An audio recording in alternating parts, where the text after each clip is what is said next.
I have a video and stills commercial shoot that I'm going to be doing next week. I'm going to fly over to LA and do a quick gig for a pizza company. While I was packing my gear, I thought maybe I would do a video where I would show you what kind of gear a pro photographer actually uses during a commercial shoot.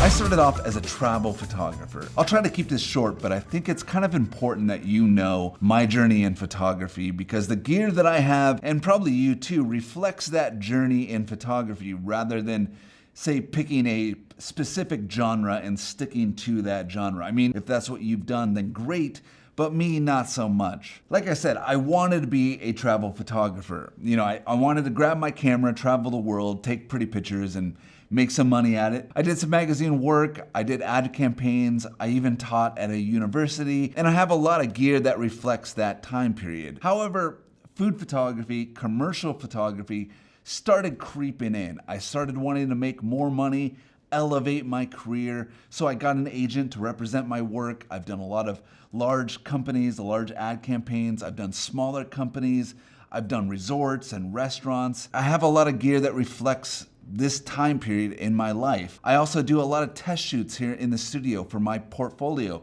trying to elevate it and keep it relevant. I do a lot of YouTube for you guys. However, I don't use most of what I have, and I don't think that you should buy a ton of gear either because most of my professional kit is pretty small, and I think this is really important. Other than a few YouTube stuff, most of the gear that I have reflects my commercial photography, and I have a very different attitude when it comes to gear and business. Pretty much everything that I use for commercial photography fits inside this Pelican case. I bought this Pelican case because one, it fits in an overhead compartment of an airplane.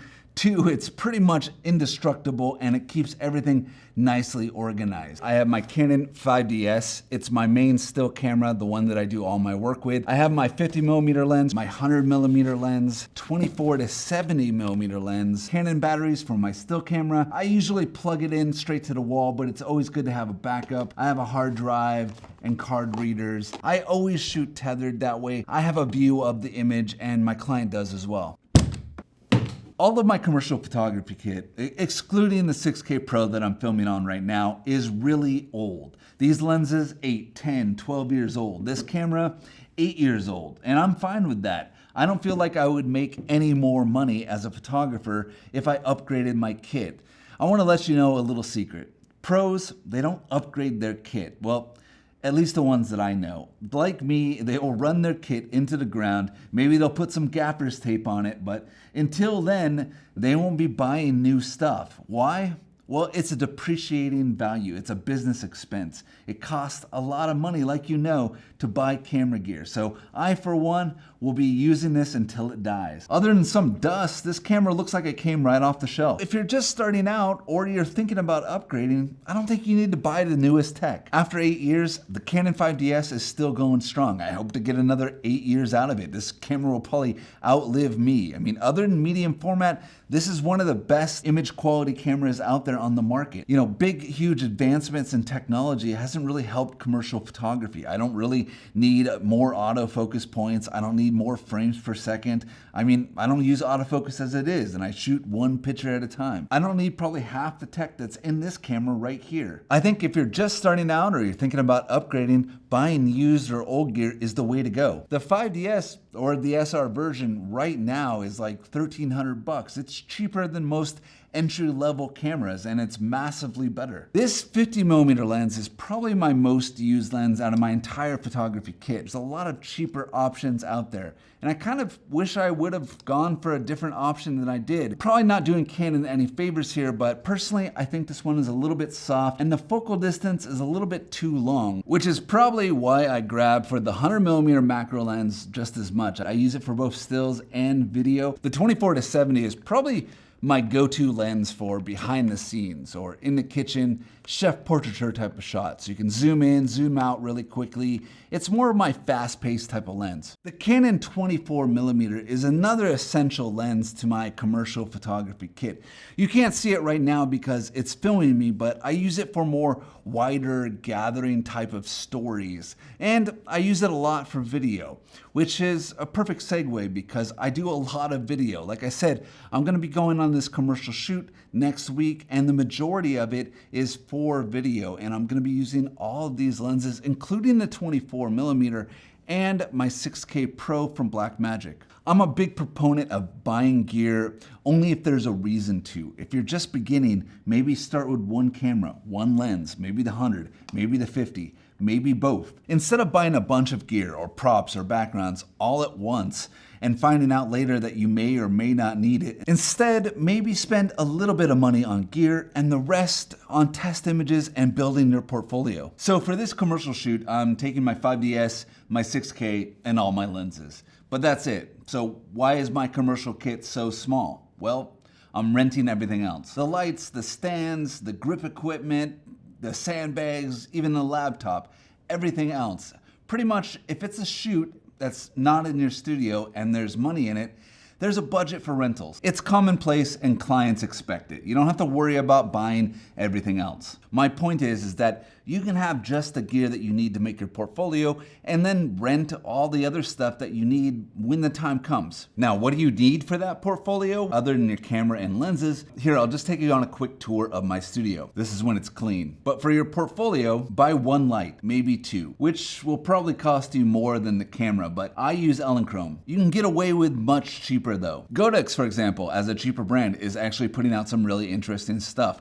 I'm all for multi-purpose gear, and I would actually go for a 300 or 600 watt video light. I think Godox is putting out the M300, M600, and Aperture has the C300 and the LS600. I don't actually own any of them, but I will be using the Aperture 600 watt lights for this commercial shoot, and I've used them a ton of times before. They're fantastic lights, and if it's your main light, then you could also use it for your constant still life photography. You could use it for your stop motion.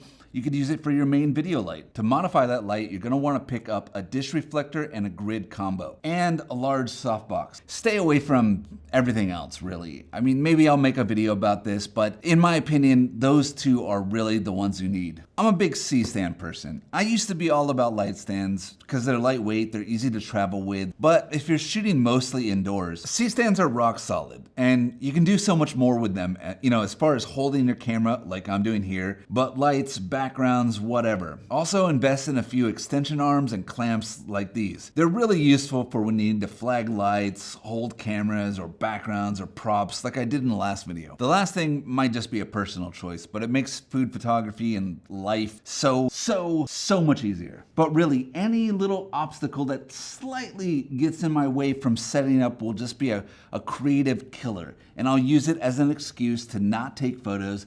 I don't know why, it's just my procrastination, but let's face it, setting up can be a job on its own. You feel already exhausted before you even take photos. So I like to have my gear set up all of the time, or on location. I'll go in the day before, I'll set everything up, and other than my camera and the really expensive stuff, I'll leave it there overnight, or at least, I'll come in super early in the morning, I'll set everything up before the shoot. But for my home shoots, for these test shoots, I kind of like to have all of my gear set up around my shooting table. I had a shooting table from FlexiSpot before. You might have seen that in some previous videos, but it broke into a million pieces during my move. I was shooting on some sawhorses in the last couple of videos, which for me is a huge pain. But now I've got a new FlexiSpot standing desk again. I think it's the E7 Pro Plus. Now I know it's not photography gear per se, but every genre has that one piece of gear that you just can't live without. And for me, that's a shooting table. Now for a shooting table, you want something that's super sturdy. You could bring in a real table, but they're heavy and they're bulky. You could use sawhorses like I was before, but they're not very stable and not very convenient. This is lightweight. I can easily push it around. It's super stable, and most importantly for food and product photography, it goes up and down by just pressing the keypad. To go back to obstacles that kill my creativity, the other option would be to raise and lower and re-level my entire camera setup. Or taking the background, the food, the set, and everything else off of the table, raising and lowering whatever my background is on, and then replacing everything, resetting the scene. So I think for me, it's not a must, but a standing desk like this as a shooting table really helps remove aspects in your photography that kill creativity, at least for that in-home studio food photography. But that's it. It's kind of more than I planned for, but that's all the gear that you need to be a commercial/pro photographer.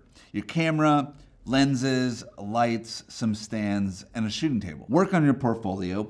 Don't upgrade if you don't need to. Instead, spend the rest of that money making some test images and rent everything else. Let me know what useless gear you have sitting around collecting dust in the comments below. But like, subscribe, share this video and all that good stuff, and I'll see you in the next one. Man, I need some more coffee.